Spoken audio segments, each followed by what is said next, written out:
Thank you very much, Mr. Chairman. A very interesting hearing. A little while ago, somebody mentioned Brazil as a country. They use sugar. Is that correct? Correct. Is their energy? Can you give me an idea of what are some of the environmental issues that Brazil has found that with creating ethanol from sugar? Number one, and number two are those issues that can be dealt with here? And number two is, where are we as far as cost for developing ethanol from sugar in the United States versus corn? And is that something that could, as the market progresses, could improve, could progress to help solve the issue of some of the things that we've heard about corn? Brazil has built a tremendous ethanol industry through 30 years of tax incentives, government mandates, infrastructure development, tariffs, a range of debt forgiveness, a range of programs. And I say that commending them because they've made a real investment in their ethanol industry. And today, a combination of ethanol production and increased oil production, Brazil is energy independent. And I think that that's terrific. We can't replicate the Brazilian model here for a whole host of reasons.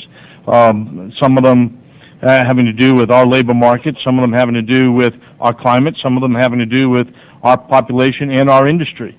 But I think it is a model to look at to see what can be done in terms if there's real commitment to renewable fuels and to alternative fuels. There are environmental consequences from Brazilian production. They don't have the emissions control at the plant that we have. They don't have the data controls that EPA places on our facilities, and those might be some issues. They don't have some of the labor standards that we certainly have, but I say that in terms of what's going on at the plant. In terms of emissions at the when used as a fuel, their experience is going to be the same as ours because, as Mr. Eichberger said, ethanol is ethanol no matter the feedstock. And ethanol is going to help reduce emissions by the vehicles. Brazil has built a heck of an industry in part because they have incentivized consumers to purchase flexible fuel vehicles. And about 50% of the vehicles in Brazil today are flexible fuel vehicles that can run on E85. The other 50% of those vehicles are running on a blend of between 20 and 25% ethanol. A level that changes and the government sets it, but it has been a very successful model. I don't know if you... if I can just add a couple of thoughts. I think what we can learn from the Brazilian experience is two things. First of all, setting a goal for energy independence is something that's achievable if the country actually gets to work to actually do it. And they set that goal, and the combination of their domestic production and their ethanol production has allowed them to achieve it. It didn't happen overnight, but it did happen. Second thing that we can learn from the Brazilian experience is the importance of the infrastructure. If you go to a service station in Sao Paulo, you see gasoline and you see ethanol. You also see diesel. But you see the gasoline, you see the ethanol. Consumers make a choice if they have the flex fuel vehicle based on the price. Which one are they going to buy today? And the prices fluctuate and the consumption patterns fluctuate. But the key thing is that the infrastructure is there. So we can sell all the E85 vehicles we want, but if there's not E85 tanks at the service stations, then we're not going to be able to maximize what we can do with ethanol. I think there are two things, though, that we can also learn from Brazil that are not so good. The first is the land use and forestry issues.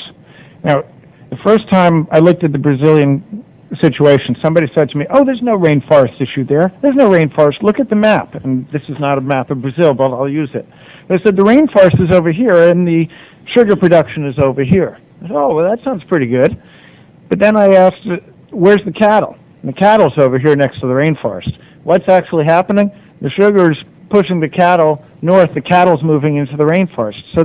So without adequate controls, valuable rainforest is indirectly being cut down.